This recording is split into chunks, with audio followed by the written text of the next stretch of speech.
Hello, everyone. Thank you for joining us for another episode of the Gin and Tonic Show, a very special episode, 1 hour to help with the MSF charity show that DPR Jones does annually. We're privileged to be here, and we thank DPR for this opportunity. And please, everyone, donate as much as you can. The link is above the chat. Doctors Without Borders works in a lot of war-torn zones, people who are internally displaced all over the world, places like in northwestern Burma, or in the Rohingya people, for example, who are being displaced by the Burmese military government. Any number of hotspots, places where a lot of other charities really don't dare to tread, and that's no bluster. You know, they're incredibly courageous people, helping out wherever they can, and exposing themselves to often a great personal risk in places where often international aid crews are targeted. So give whatever you can. It's the least we can do. So, Almighty Atheismo, I'm joined by the Rationalizer, Stopspamming, and Klingschor. And the Rationalizer chose our topic for today. He wanted to talk about sex, but for the record, we're talking about sexuality, which makes it sound so much more dignified, and not like just typical blog TV smut. No, we're talking smut. It's sex, wee, and poo. That is what we're talking about. Not sexuality or women's rights. We're talking about doing the dirty and doing bodily functions. Also, the Rationalizer, on the behalf of the show, because it's like when someone buys gifts for my nephews. I don't buy the gift. I just sign my name on the card, and that's what I've done this time. On the behalf of the show, the Rationalizer has donated a terrific item to the auction charity, which he will explain in brief now. There are two items that I want to mention. First one, the picture of Aaron Ra is finished in an hour. So if you want a picture of Aaron Ra hanging in your bathroom, don't forget to go and bid for that. The other one, it's a Quran from QuranProject.org. In the back are lots of miracle claims made in the name of scientists. I've contacted some of those scientists. They've said that they were misrepresented, and they've signed the inside of the book saying, I've been misrepresented, and that is the book that's being auctioned. Okay, so let's start. Rationalizer, you had some stuff about the Green Book. Oh, by the way, don't expect a bunch of stunts like you saw with Thunderfoot and Karina. Nobody's gonna be putting shoes on their head, and I don't wear my hair long anymore, so I can't put it in pigtails. I don't know if anyone remembers way back when I had long hair, but I mean, I liked the way it looked, but it shed everywhere, and it got really oily because I have oily skin, so I eventually cut it. And I remember Aaron took issue with me. When I appeared on the show after the show with Hamza, he said, "Hey, Atheismo, your hair's too short." And I said, "Look, my skin's just too oily. If you've been up late and your skin gets really greasy and it gets all in like over a foot long of hair, I could have wrung out my ponytail and had like a stick of butter from all the grease that you get in there. It's horrible." So now I'm back to the good biblical, it's a shame for a man to have long hair style. So, Rationalizer, you had something about the Green Book. About the Green Book. Yeah, the Green Book. No? Okay. Ayatollah Khomeini, who went and became the head religious guy over in Iran after their revolution, he had a Green Book. He called it the Green Book, in which he explained various things about what a Muslim state should be. In this Green Book, he also explained what makes a good Muslim. Of course, this came with lots of certain restrictions on having sex, and also even on the subject of pooing and weeing.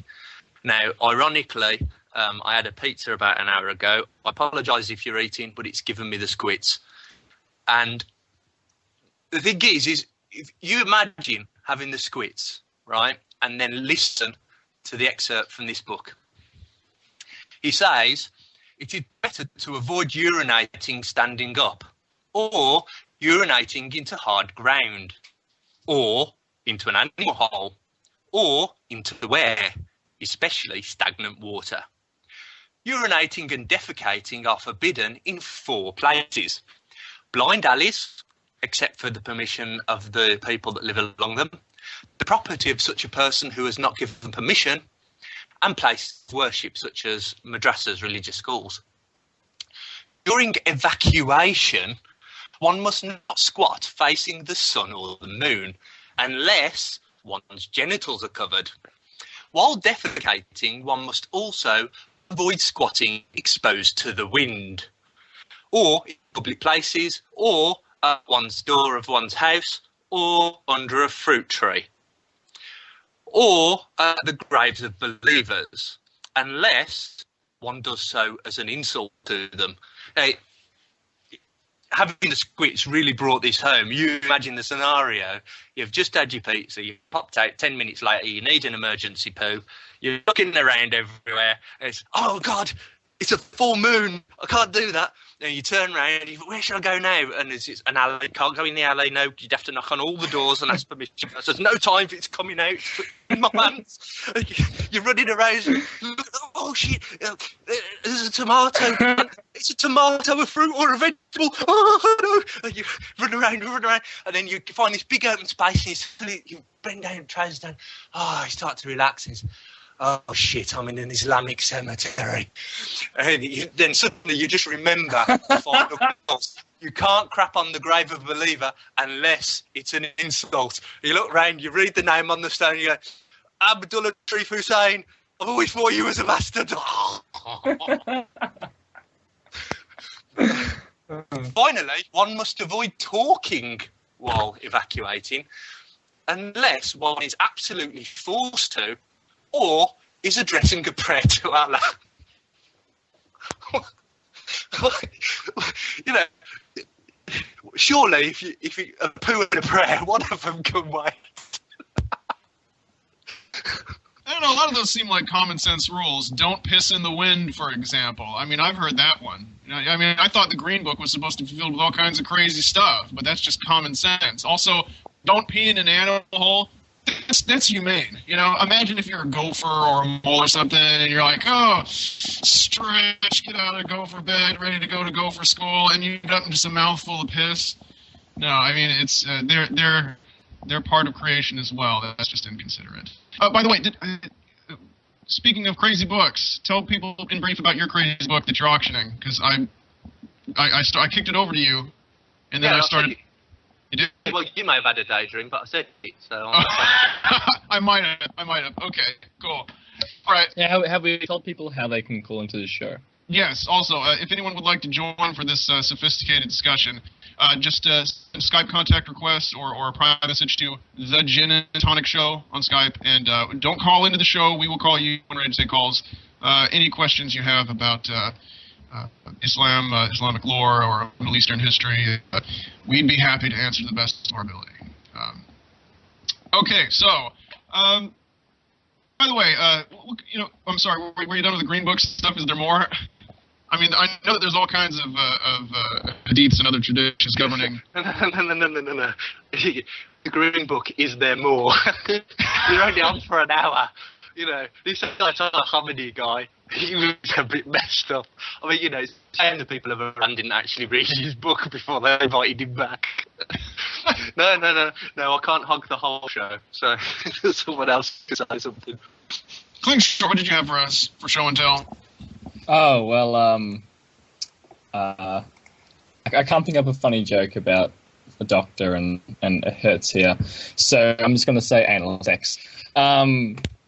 Essentially, some of you may be aware of this bloke on YouTube called IQ Rasul, and he's written a little book as well. I'm not sure if he's a Christian. He's some kind of Arab ex-Muslim, and in his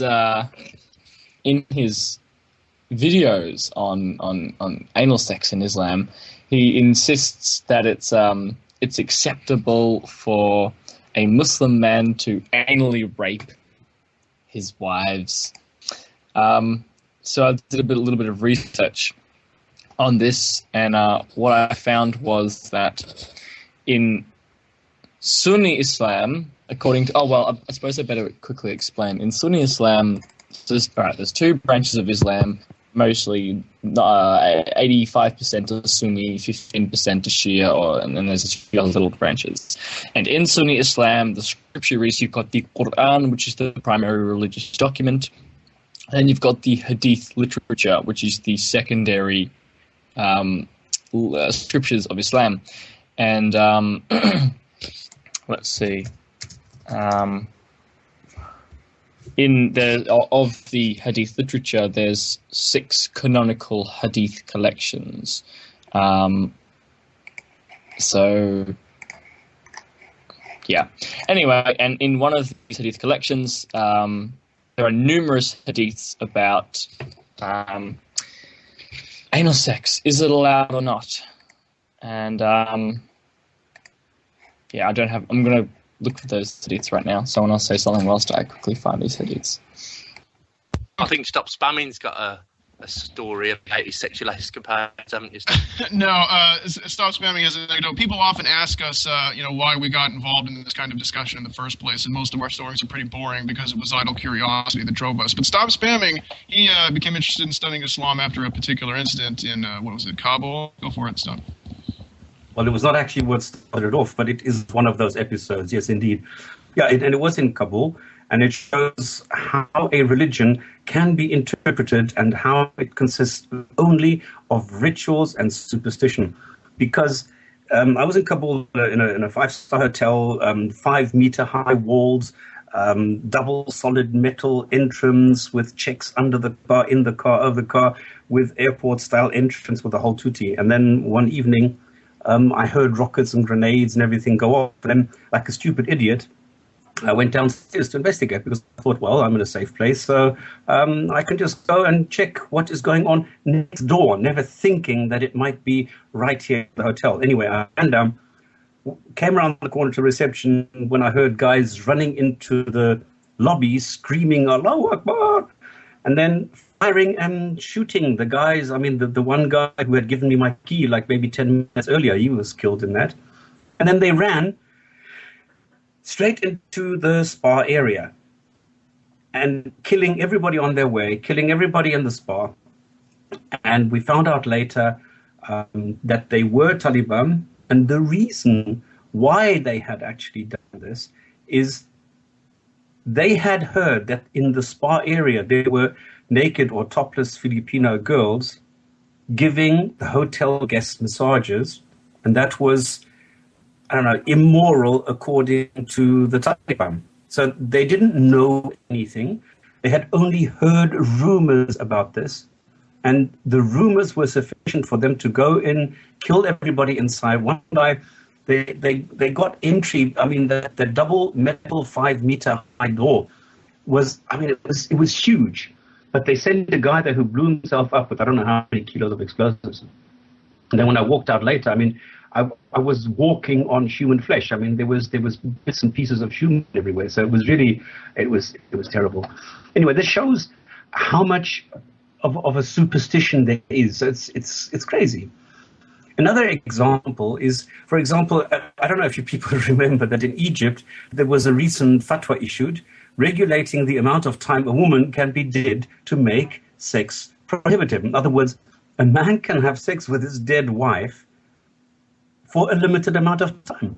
Now, why was there a need for this ruling? I mean, this is superstition galore. And then one thing that Klingschor saw, what I need to point out here, not everything here is compulsory within Islam and all groups. The situation, however, is that because the Quran is written in such a vague and ambiguous way, it requires interpretation. And then this, in turn, leads to the different versions and thus groups and cultures. So yes, while we have the Sunnis and the Shias, we have subgroups within these. And the way Islam works is that a Muslim can't follow any text or instruction which is in opposition of or contradicting the primary text, the Quran. And then next come the hadiths for those Muslims who accept the text other than the Quran. So there's a lot of restriction and ritual associated with Islam, especially for juveniles who are beginning to exhibit hormone-driven behavior, such as exploring sexuality and the other sex. So what we have is pure nonsensical guidance, such as straighten your rows or Allah will alter your faces. You know, like giving you complementary plastic surgery if you don't stand straight, or the art of dealing with a fart. I mean, that's amazing. Unfortunately, it also leads to more restrictions regarding carnal pleasures. Like Pakistan, has the highest incidence of searching for bestiality on Google.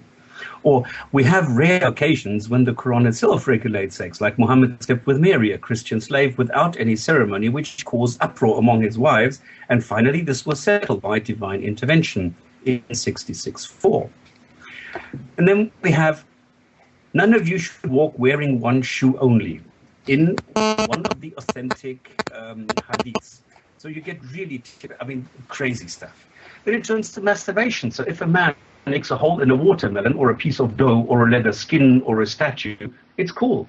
Or if a woman does not have a husband and her lust becomes strong. What was your source on that one? The wall thing? There's plenty. I mean, this one is a collection by Badai al-Fuadi of Ibn Qayyim. And I've written down here that he collected all this in his book, and it says that if a man makes a hole in a watermelon, piece of dough or leather or skin, a woman does not have a husband and the lust becomes strong, then some of the scholars say it is permissible for the woman to take an akrandi, which is a piece of leather worked until it becomes shaped like a penis, and insert it in herself. She may also use a cucumber. Actually, that's pretty progressive, I think. Wait. Which? I mean, that completely flies in the face of the stereotype of them sort of suppressing female sexuality. So good for them.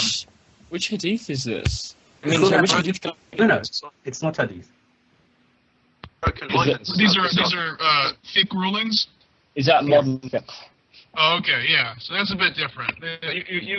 You can just to be clear, a lot of the fiqh rulings apply to one particular group, and even I think some of the members of the group roll their eyes at some of these jurors come up with. Yeah, I mean. So don't think that your neighbor, who's like a Muslim IT specialist, is doing the shit behind closed doors. But he might. He might. Well, he might be. We don't know. I'm just saying. Exactly. We don't want to. So a man can have sex with the watermelon. Is that what you said? The man is allowed to have sex with a watermelon. Is he allowed to eat the watermelon? I mean, there are hadiths which regulate the usage of a goat and what you are allowed to do with this goat afterwards. So I didn't want to, I thought everybody was going to bring this up, so I didn't. So yes, there are rulings which say that you are not allowed to sell the goat if you have spent yourself inside a goat.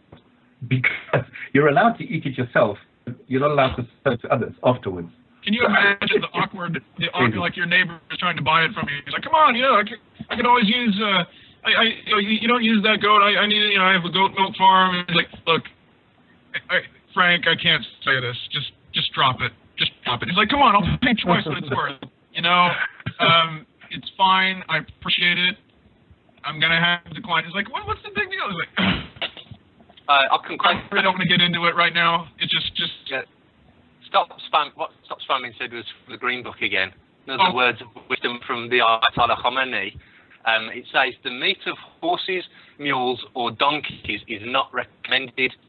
It is strictly forbidden if the animal was sodomized while alive by a man. In that case, the animal must be taken outside the city and sold.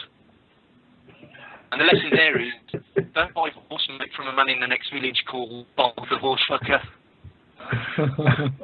Come on, guys. These are really great stories. I think you should donate something now. Take a break, donate something, and you'll get more of these fantastic stories. That's right.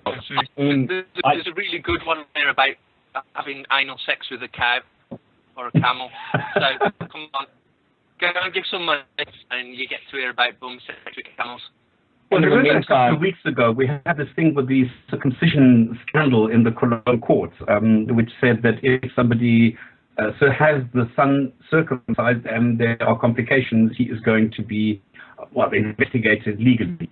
Now, I don't know why people actually worry about this, because in the hadith, and this is now authentic hadith Bukhari, and there are several of these, which says, narrated Ibn Abbas, the Prophet said, you will meet Allah barefooted, naked, walking on feet, and uncircumcised.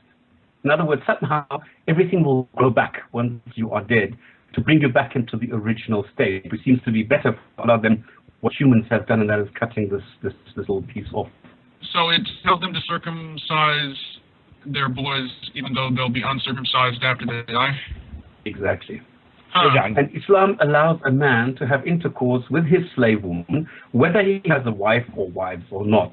Whoever regards that as haram, in other words prohibited, is a sinner who is going against the consensus of the scholars ruling on having intercourse with a slave woman. And this was issued in 2005, just a couple of years ago. Delightful. I've located these in the two. Sorry, yeah. Also, I've located these anal sex hadiths. Let me know when you're done, and I'll roll them out. Okay, I just have two more points. One is, for example, on coitus interruptus.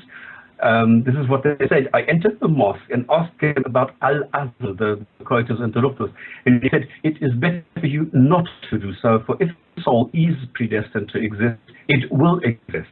In other words, if they have just slaughtered the men and are now raping the wives or the children of those that have just conquered, they are allowed to have intercourse with them and actually have an orgasm, because it is predestined by Allah that that woman is going to be fall pregnant or not. You need to remember, if she falls pregnant, she is going to lose value on the slave market. This is what the question is all about.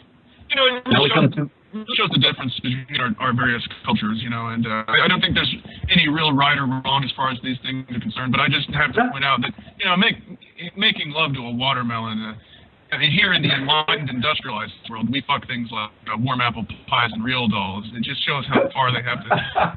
Yeah, but the thing is, we also need to consider that these rules laid down like in the 7th, 8th century. So in those days, it might have been quite normal. The only problem is when you start Kentucky today.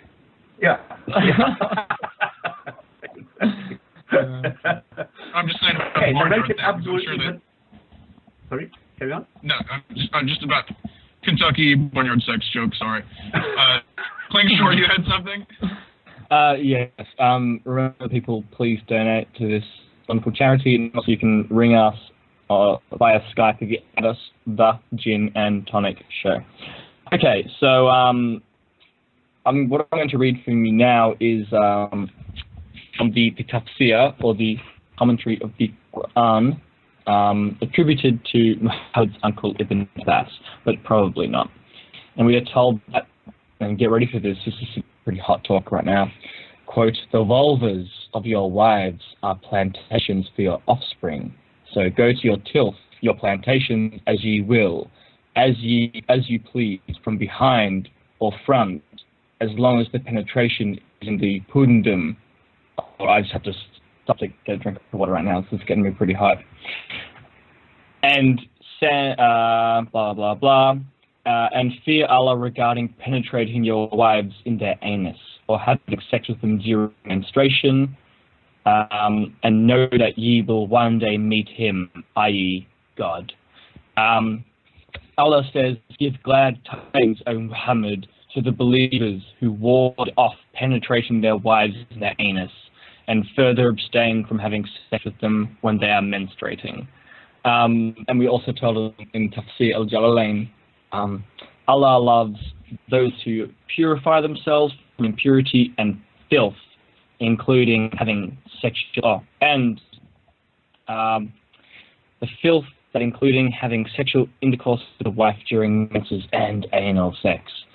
So according to the Tafsirs, anal sex is filthy.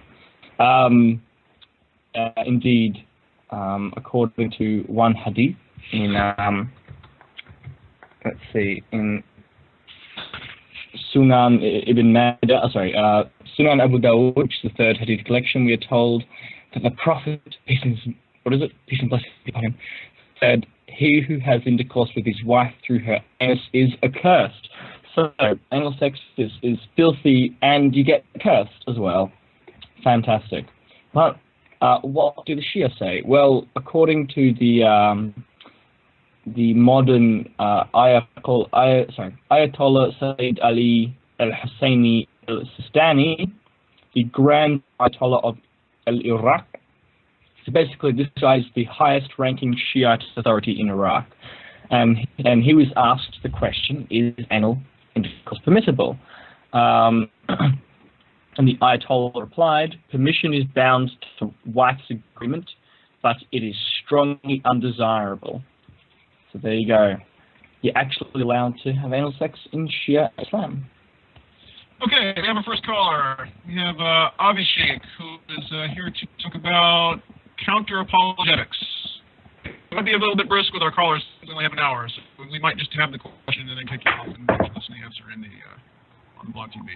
So, Avi, how's it going? What do you have for us? Hey guys, I just want to make a comment about counter-apologetics, which I think all of you are dealing with right now. Mm-hmm. So I just think that we have to think about what our goal is when we're talking to religious people, because, in my experience, when you talk to religious people, either on any sort of forum, like YouTube or whatever, things can get pretty fiery. So, and we don't really get anywhere. So I think the goal of counter-apologetics is really to, not to piss off people, but to, I guess, sort of ward off the sort of fundamentalism we see nowadays in Islam and Christianity. Yeah, that's pretty much it. Yeah, I agree. Doing the show has taught me to be a lot more diplomatic than I used to be. When I was just an individual YouTuber, I think I was far more inflammatory. Now that I'm expected to do discussions with believers. One of the things that I've focused on is I don't really close in for the kill on the issue of the existence of the particular deity or veracity of the truth as as a whole. I focus on subtopics. And the thing is, often, you'll have a religious person, and there have actually been cases in real life where I've argued with various, obviously it's mostly Christians in the States that you encounter, but I've argued with religious people in person, and I felt bad afterwards because, let's face it, if you're sharpening yourself in the internet debate, the average layperson who doesn't have experience about this kind of things is so overmatched that I really felt after a while, even if I was civil, I felt like I was bullying them because I was so much better prepared and I knew everything in advance that they were going to say. Yeah, exactly. Yeah, you have to. If your goal is to convince people and not preach to the unfaithful, you have to dial it back a little bit. You have to dial back the sarcasm just a little bit.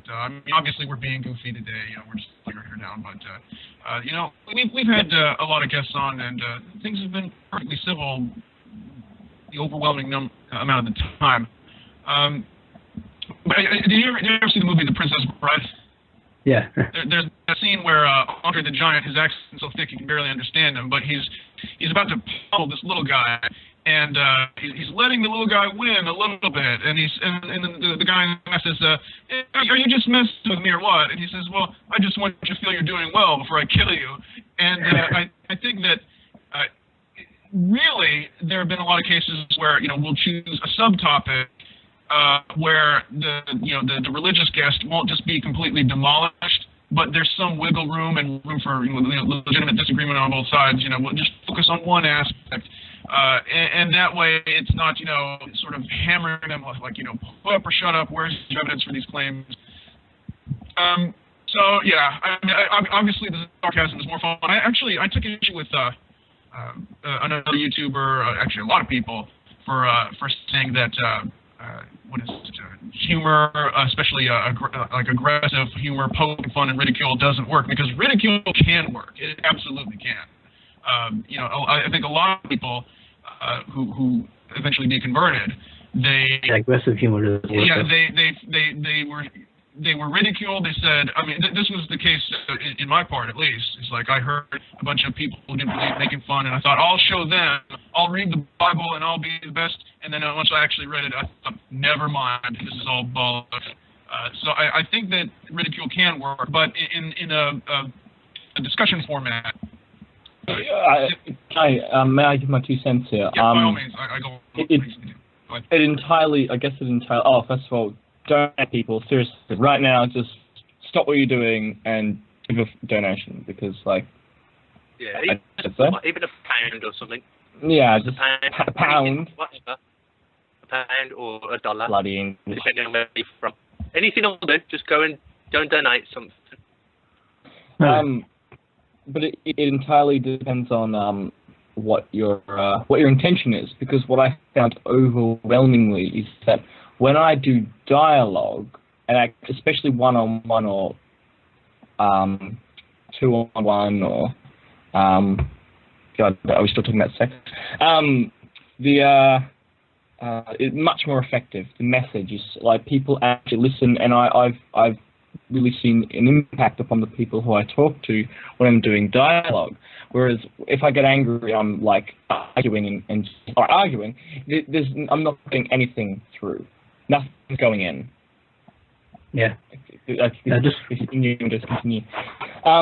Whereas if in even I suppose ridicule, it depends what kind of ridicule, because if you're just drawing a picture of to draw it back to sex, Muhammad having, I don't know, anal sex with a goat or whatever, or a pig, that's not, it's more like vitriol, and it's absolutely not going to have any, it's not going to make people change their mind, it's not going to make people see the light. Whereas, for example, the Rationalizer made that have you seen Muhammad video or whatever a while ago, where it was like a huge crowd of people, and he kept on doing and now, ladies and gentlemen, Muhammad El Jinnah has joined the show, and Muhammad Ali, and it was quite funny. It was a very intelligent humor, or at least it was humor that actually made people think instead of just causing a vitriolic knee-jerk reaction. I think we also should appreciate Dark Matter's video where he had Moses with Jesus and not Muhammad at the dinner. Yes. The thing is, we as skeptics are often stereotyped as being very snarky and sarcastic, but I think that people on the religious side have a really hard time appreciating just how much restraint sometimes we show, because if you're knowledgeable enough about the doctrine of the religious person the religion that you're discussing, sometimes they say, well, this is the absolute truth, and this little thought balloon appears over your head over, talking donkey in the book of Numbers, or, various other, bizarre things.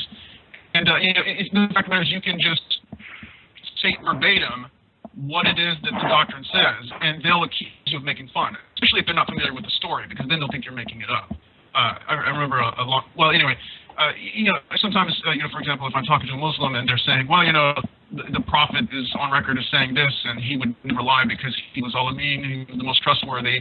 There are times where I've grown exasperated and said things like, okay, so you're taking this on the word of a man who said he flew up into outer space on the back of a winged donkey and talked to Moses. And of course, that can be a conversation killer. If you sort of lose your temper and say things like that, because they think, well, now you're just ridiculing. But that is a canonical story with the majority of the major schools.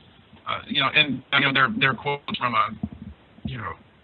what is it? There's quotes from how like half of Persia is named Reza. All the boys' names are named Reza. Well, the Imam, the Imam who is responsible for so many boys being named that, their namesake, he said, oh, you can't be a true follower unless you believe in the Miraj, the night journey where he flew up to the lowest of the seven spheres on the flying donkey.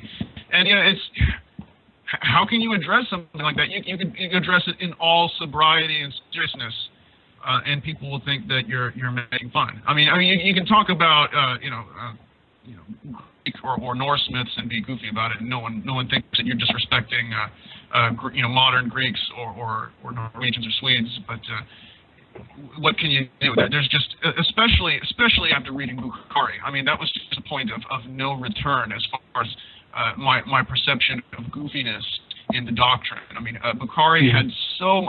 I always tell people the Sahih Bukhari. For those of you who don't know, that's in mainstream Sunni Islam. That's like the penultimate text of the Quran itself, in a sense. Maybe it's some rivalry from Alex Muwatta, but it's a big deal. A lot of the doctrine comes from that book, and it's one of the strangest books. It has more bizarre stuff than The Hitchhiker's Guide to the Galaxy. It never stopped. I couldn't believe what I was reading. Anyway, someone else.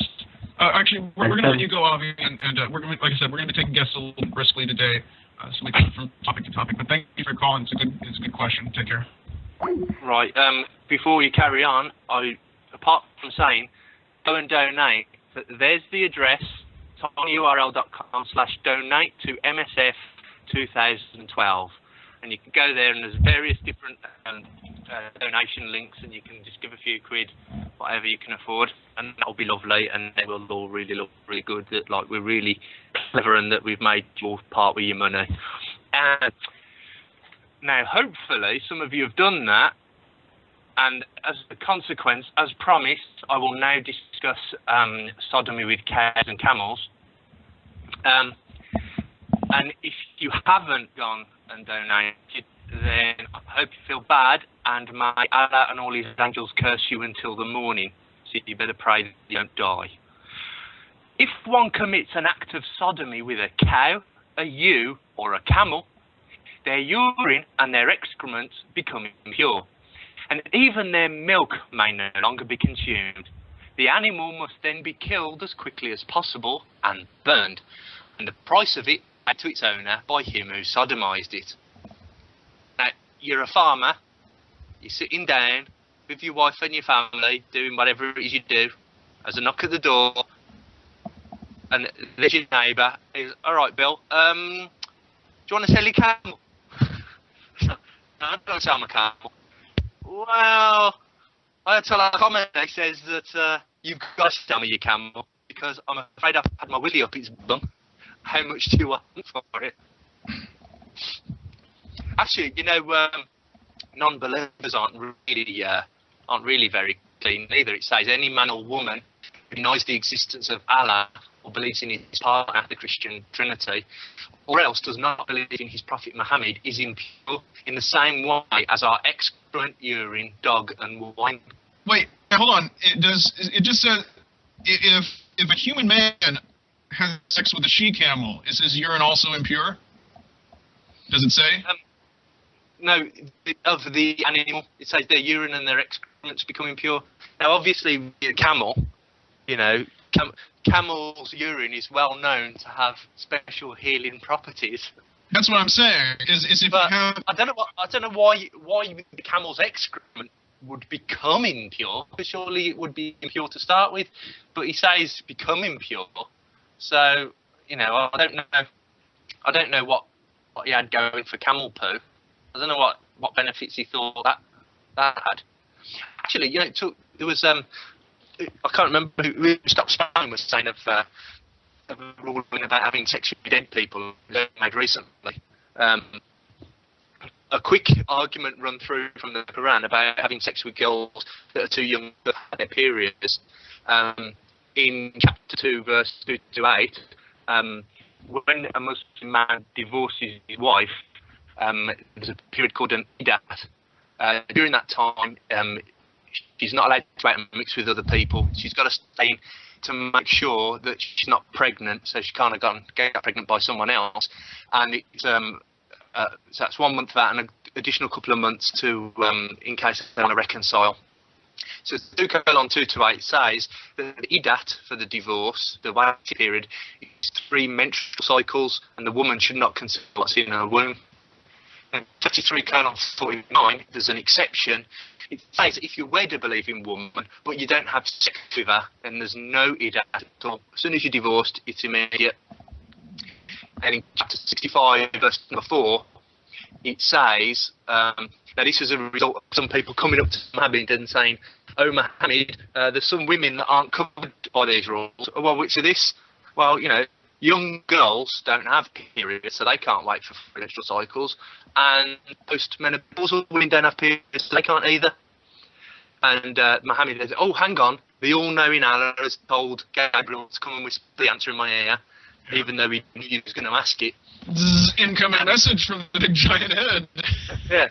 Allah, who knows all, who knew his two verses previously weren't good enough, not only did he not give verses that were good enough, when challenged on it, Muhammad had to ask why it wasn't good enough. You'd have thought that, like, you know, he'd have had Gabriel there ready. Oh, stop! No, I know what you're going to say. But anyway, in 65:4, it says women who despair of menstrual cycles, that's postmenopausal, they must wait 3 months for their Iddah, along with those who have it not. So this means, because they don't have menstrual cycles, the young who don't have menstrual cycles, if you have had sex with them, they have to wait 3 months, otherwise there's no waiting period. Same with postmenopausal women. So if you look at the tafsirs, the commenters on the Quran, Ibn Kathir says it means the same for the young who have not reached the years of menstruation. Their Iddah waiting period is 3 months, like those in menopause. The Al-Jalains say, and also for those who have not yet menstruated because of their young age. Ibn al-Uthaymin says, if a woman is divorced before intercourse, then she does not have to observe Iddah. If he has had intercourse with her, then she has to observe the Iddah. If a woman does not menstruate because she is very young or past menopause, then her Iddah is 3 months. And then finally, Abu al-Maududi, just a quick idea of who he is. He was a 20th century Islamic scholar. He was also a political figure in Pakistan. He was the founder of Jamaat-e-Islami, the Islamic revivalist party in Pakistan. And he said about this verse, therefore, making mention of the Iddah, the waiting period, for girls who have not yet menstruated, clearly proves that it is not only permissible to give away the girl in marriage at this age, but it is also permissible for the husband to consummate marriage with her. And then the last bit I love. Now, obviously, no Muslim has the right to forbid a thing which the Quran has held permissible. Okay, just a bit of information for you there. Okay, well, donation link is above the chat. We're the Gin Talk Show. If you'd like to join us and have a discussion about whatever it is we're discussing, just send a Skype contact request to the Gin and Tonic Show on Skype. Don't call us, we will call you when we're ready. And please donate. Yes, and please donate. There's a photograph of the Thinking Atheist. Aaron Ross' picture is already close bidding, I believe, and now the Thinking Atheist has an item up. So please bid on that. At MSF, you can donate in pounds or dollars, and also you can bid on the Rationalizer's book. We had a caller. They got impatient and left. So anywho, more on religious jurisprudence on matters of the loins, I guess, and digestive system until... No, that's odd. I expected we would have some more, at least regular callers, and plus, but no, we don't have any lined up. So, yeah, the lines are open now. Call in. Okay, so someone in the chat... Oh, yeah, I forgot. We go, is homosexuality allowed in Islam? No. Next question.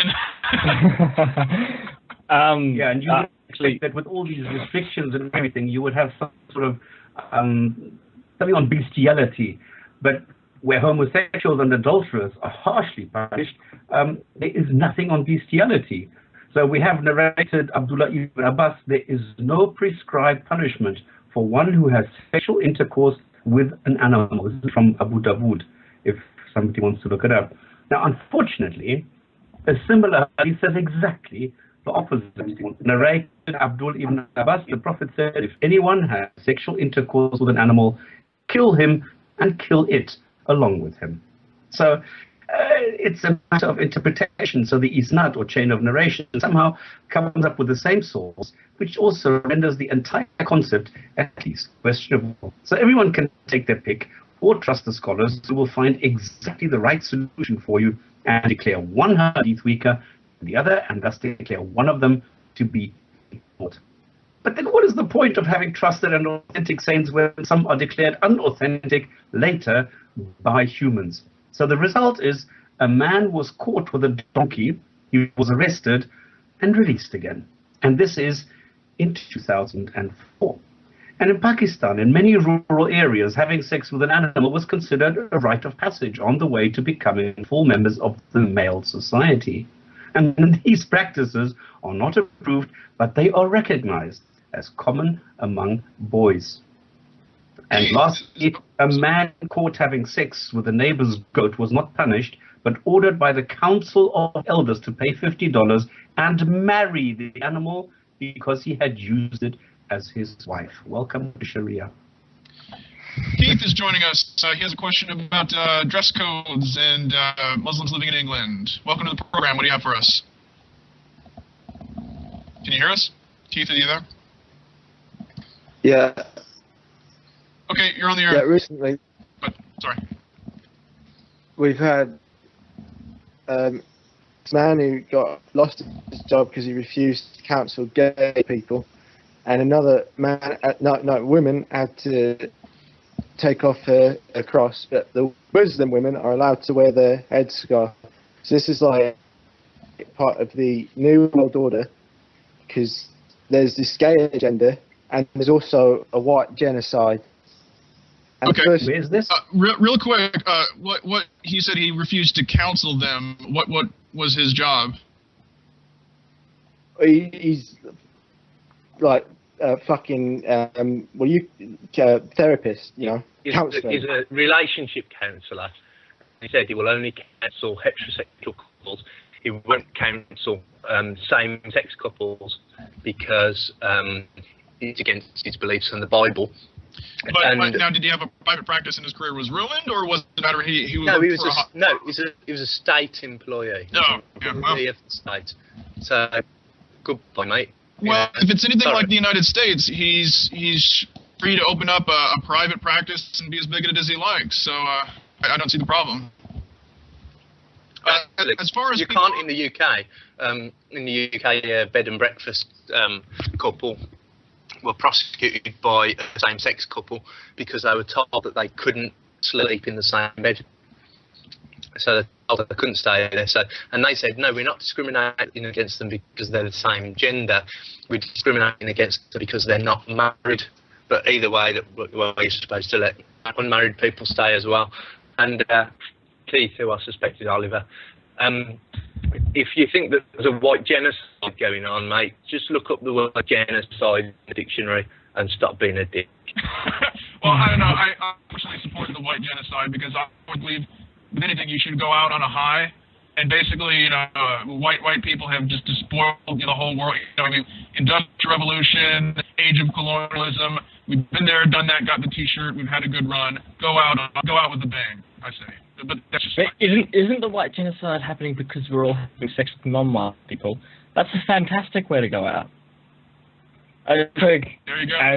And the problem is. Things going to be worse in that category. Okay, Keith. Well, thank you for your input. Take care.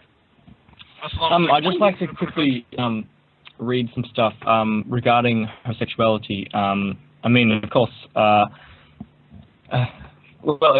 fiqh variously offers the death penalty and or torture, i.e. lashing, as punishments for it. But just looking at what the actual hadith literature, the scripture says, I mean, the Quran describes homosexuality as an unnatural abomination in many places, but and it does seem to offer some kind of indication that there should be a physical punishment, but it isn't very clear because the miraculously clear Quran is actually quite unclear. But in the hadiths we find a number of statements from, for example, Sunan, Abu Dawud, and Jami, At-Tirmidhi, various canonical hadith collections, in which we are told that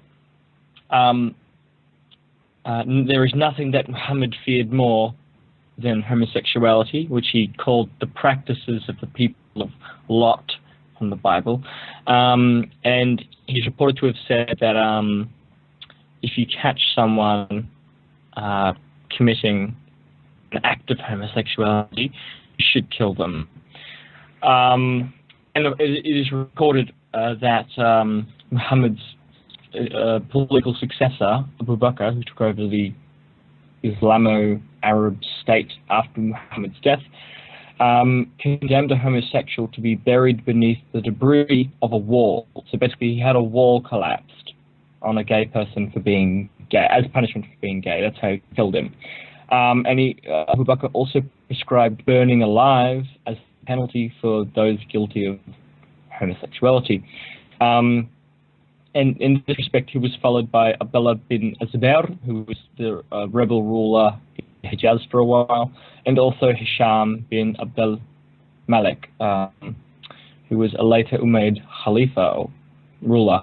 Also, Ali bin Abu Talib, who was Muhammad's fourth political successor, ordered that a homosexual was stoned to death, but he also had a homosexual thrown head first from the top of a minaret in order as a way to kill him for being homosexual. I just remembered, what was it, in Star Trek?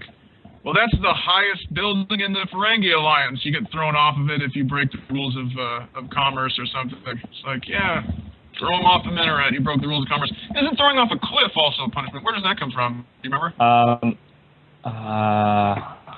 Give me a second, I'll see. Or did it just grow up that way? Anyway, if they do institute a particularly harsh brand of Sharia law in your place and they're throwing people off of cliffs, just move to like Dover, England, or someplace, so at least you get a nice view on the way down. and also remember, donate, people. Like we've only got about 7 minutes left, so come on, guys, let's wrap up those donations. Shall we have a bit more of Ayatollah Khomeini that you can listen to while you're donating? Well, this is an hour of their lives they are never going to get back, listening to the Rationalizer talk about Islam. Go for it. I'm dealing jurisprudence, please. Order. Yeah, I'm sorry. I showed a lack of respect. Please go on. If a father or paternal grandfather marries off his daughter or granddaughter in her absence, without knowing for a certainty that she is alive, the marriage becomes null and void as soon as it is established that she was dead at the time of marriage. Wow. Wow, that is comprehensive. I mean, really, clearly, this is the perfect law that we should all live under. Also, guys, remember the Rationalizer's book, the signed Quran. Check it out. Try and buy it, and contribute more money to this wonderful cause. I remember reading Bukhari, and one of the first few, I think it's one of the first few chapters is a chapter on ritualistic cleansing, rendering yourself pure before attending prayer. And I remember, this kept. Sometimes I feel really bad for Muhammad because people kept pestering him with all of these stupid questions, and he'd be like, "Hold on, I'll talk to the angel about it," and then just again and again asking. So he says, "Okay, well, if you commit such and such an impurity, you have to go back and do your rituals again, your ghusl." And they say, "Well, what does that mean exactly? What constitutes? What can I do? What can I not do?" And they just kept pestering him. And at one point, he says, "Okay, look." And he spells. He keeps having to get more and more explicit as the hadith goes down because he's trying to avoid any kind of bathroom language. He says, "If wind passes out of your anus, that falls under this category. Okay, can we drop it now? So, if you wash your hands to prepare to go to prayer, and then you pass gas, you have to go wash your hands again to purify yourself." I don't understand. I mean, I don't know. Is that only if you cup it? You do it. What? Because you cup it and go sniff that. You guys are sick. Yeah. I'm sure. I've got an older brother. You were saying like they're constantly hassling him with all these stupid questions. And I just thought, sometimes when Mohammed he'd do his mental doorbell and call Gabriel down and say, "Gabriel, I've got another question for you." At some point, was Gabriel in the bath or anything, or did he just get sick and say, "Look, Mohammed, I tell you what, just make some shit up." Yeah. Well, the thing is, you remember The Matrix, how Neo. The lady, she's the Oracle. She says, "Don't worry about the vase." He says, "Herp the derp, what vase?" And then he knocks over a vase. And she says, "I told you, don't worry about it." That never seemed to happen, which was kind of weird for a guy who was supposed to get, revelations about stuff that happened in the future. It's amazing that someone didn't walk into his house and say, "Excuse me, Prophet 5, get out." He's like, "Excuse me, Muslim Prophet, It's under you left your car keys under your couch. Now get out. Just answer everyone's questions before. I mean, not exactly like that, but you know what I'm getting at. It's like why did. But of course, anyone who studied this knows that it's always suspiciously after the fact. I think the most notorious was he fights against Khalid ibn al-Walid, who is this famous, brilliant general who would later join forces with him. And he gets injured. He has to actually his army is so thoroughly destroyed and routed that he has to hide amongst the corpses in order to survive as they're scavenging. So afterward, I can just imagine him holding. I've done this on the show. He's holding his side, from a sword wound, limping along, and the angel Gabriel comes, and this is in the Quran. It says, "Hey, Muhammad, I just got here. I got to tell you, you're gonna lose the Battle of Uhud." And he's like, "Where the fuck were you? Where were you before the battle?" And he's like, "I'm sorry, I got here as fast as I could." I mean, it's always these revelations after the fact. To an outsider, it seems so obvious, but oh no! You see, that's where you're completely wrong, because you see, in the hadiths, Muhammad said that at some point, somewhere, what? I don't know, that Muslims would conquer Constantinople. And they did. Yeah. I mean, I think a lot of it's not even it's now the fact that Muslims deliberately made an effort to try and conquer Constantinople repeatedly for like 1,000 years because Muhammad had said that they would conquer Constantinople has nothing to do with the fact that Muhammad was able to magically predict. I mean, at the time, a lot of people would have been skeptical about that. I mean. I know people will say that the Byzantium and Persia were weakened by fighting each other, but it still was a hell of a conquest. I mean, the same territory would get conquered later by the Turks and the Mongols, but you know what I mean. At the time, the Arabs really were the dark horse candidate for control of the. Should we wrap up now? I'm sorry? We've got well, tell people where to go if they want stories like these and more. Oh yeah, we're the Gin and Tonic Show. We show like not exactly like this. Usually we talk about more serious things, but we're on every other Saturday. What is it? 9 p.m. British summertime, and then when British summertime is over, we go back to GMT. Basically, you can find us on Facebook.com/The Gin and Tonic Show or YouTube.com/The Gin and Tonic Show. Yeah, and /user/The Gin and Tonic Show. No, it actually doesn't make a difference. We were being a bit silly this time. We do talk about serious stuff. Next we're actually going to do a bonus Sunday episode, and we're going to have a guest on. We have Tom Holland, who made the Channel 4 documentary Islam: The Untold Story. He also has a book, Under the Shadow of the Sword, and we're going to allow him to address some criticisms. We've already had some Muslim apologists who have reserved places on the show because they want to confront him, so sparks might fly, but hopefully we'll have a good discussion. Usually I worry that the show's too dry, but today obviously we're just being silly. Anyway, it was our privilege. Our time is up. Who is up next? Does anyone know? Remember, people, please donate. Dark and Master, I think. Oh, all right, awesome, cool. And please try to purchase the Rationalizer's amazing little signed Quran. It's a novel. The most unique Quran in the world, printed Quran in the world. No one else has got that one. Thank you very much, everybody, and enjoy the rest of the day.